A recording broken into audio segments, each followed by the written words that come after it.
SP news live से उमेश चंद साहू, उत्तर प्रदेश, प्रयागराज। आज हम बीएसपी के कार्यकर्ताओं के द्वारा डॉक्टर भीमराव अंबेडकर की 132वीं वर्षगांठ मनाई जा रही है, जो यहाँ से बहुत से लोग उपस्थित हुए हैं। हमारे पूर्व राज्य मंत्री बाबूलाल भंवरा जी भी उपस्थित हुए हैं। तो डॉक्टर भीमराव अंबेडकर के बारे में जी आप क्या कहना चाहते हैं? पूज्य बाबा साहब डॉक्टर अंबेडकर हम लोगों के लिए गौरव हैं। आज बाबा साहब डॉक्टर अंबेडकर की जयंती भारत ही नहीं पूरे विश्व में बहुत ही हर्षों और उल्लास के साथ मनाई जा रही है।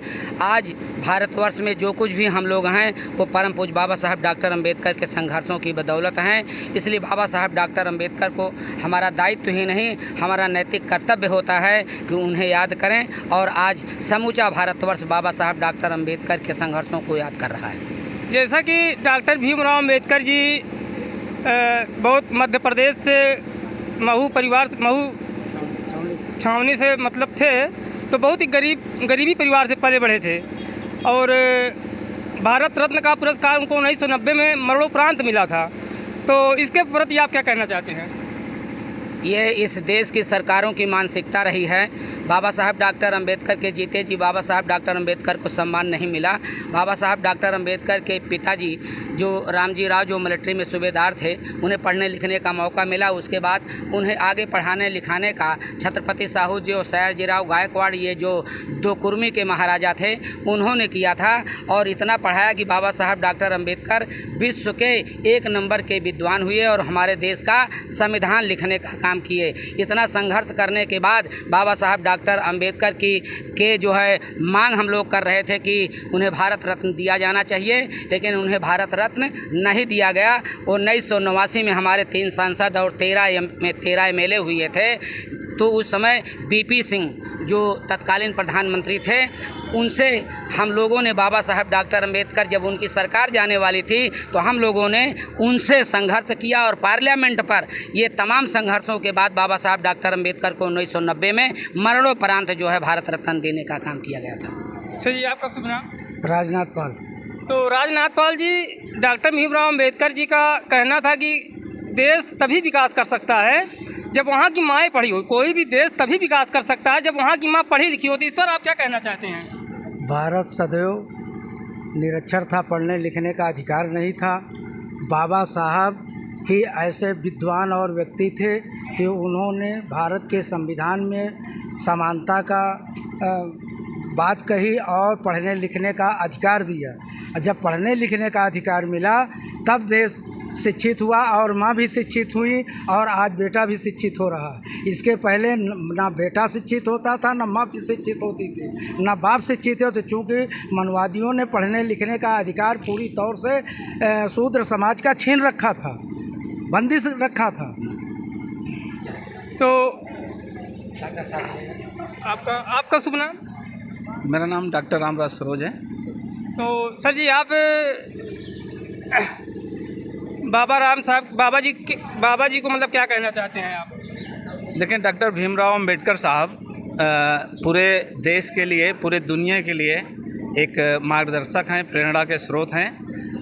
उन्होंने इस देश में जो भी इस देश की समस्याएं थी, चाहे वो शिक्षा को लेकर रही हों, चाहे शूद्रों को लेकर रही हों, चाहे महिलाओं को लेकर रही हों, तो बाबा साहब ने पढ़ने लिखने के बाद इस देश की तरक्की के लिए सबसे पहले इस देश की अंतरिम सरकार में हिंदू कोड बिल लाने का काम किए। बाबा साहब ये इस देश के महिलाओं की बेहतरी के लिए ही लाने का काम किए, केवल महिलाओं के विकास के लिए हिंदू कोड बिल लाने का काम किए, जिसको इस देश की व्यवस्था ने नकारने का काम किया।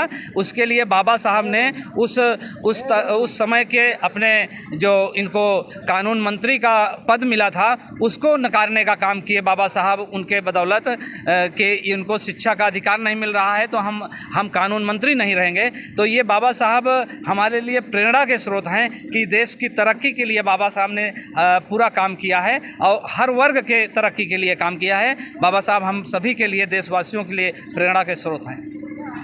आप उस समय जो है जब जो छुआछूत की जो बीमारी फैली हुई थी, तो भीमराव अंबेडकर जी ने काफ़ी बढ़िया काम किया उसको छूता करने के लिए।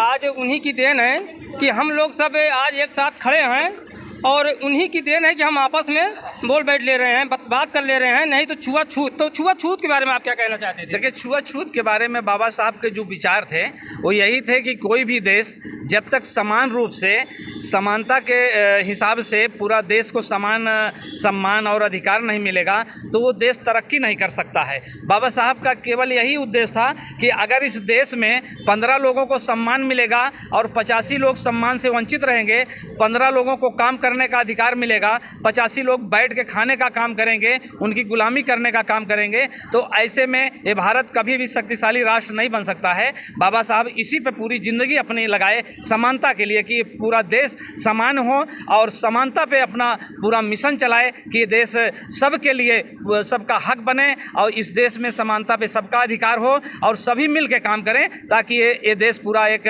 शक्तिशाली राष्ट्र बन सके।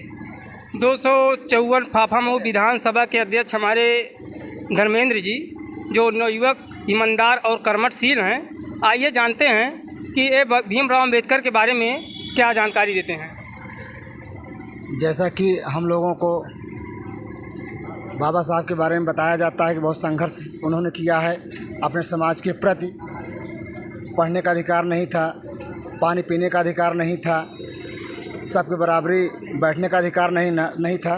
तो उन्होंने इतना संघर्ष किया, इतना संघर्ष कर करके एक सेंटीमीटर पर नाप करके उन्होंने हम लोगों को पढ़ने का अधिकार, लिखने का अधिकार, वोट डालने का अधिकार बाबा साहब की बदौलत ही हम लोगों को मिला है।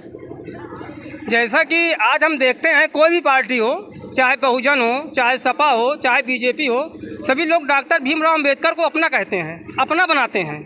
तो क्या ये राजनीति के रोटी सेक रहे हैं या क्या है, इसके बारे में आप क्या कहना चाहते हैं? जी बिल्कुल बिल्कुल, ये राजनीति रोटी सेकने का ही काम कर रहे हैं। बाबा साहब आज तो है ना, मानवर काशीराम साहब ने शुरू किया था जयंती मनाने के लिए, और विरोधी पार्टियां जितने भी थे इसके पहले कभी मनाने का काम नहीं किया था।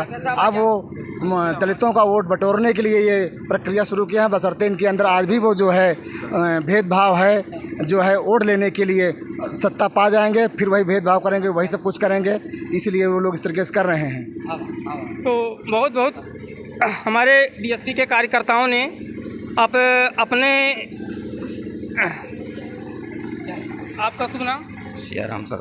तो सर, आप क्या कहना चाहते हैं? जैसे कि बहुत सी राजनीतिक पार्टियां हैं, तो इतने समय तो सभी बोलते हैं कि डॉक्टर भीमराव अंबेडकर अपने हैं, और उस समय था कि जो अपनाने के लिए नहीं तैयार थे, तो आप उसके बारे में क्या कहना चाहते हैं?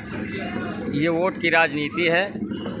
जब हिंदुस्तान में वोट की राजनीति समाप्त हो जाएगी तो निश्चित तौर से बाबा साहब ने जो कहा था उनके सपने साकार हो जाएंगे। उन्होंने एकता और समानता की बात कहा था। आज तक भारत को 75 साल करीब हो गए स्वतंत्र हुए, अभी तक भी कहीं समानता दिखाई नहीं पड़ रही। आज भी सामंतवादी लोग जो है दबे कुचले को वही रखा है जैसे अंग्रेज़ के समय में भी दबे कुचले लोग गिने जाते थे, उन पर आज जो है दबा कुचला गिना जाता है। जिस दिन समानता का अधिकार दे दिया जाएगा, इस देश जो है सोने की जो चिड़िया कहा जाता है वो सोने की चिड़िया हो जाएगा।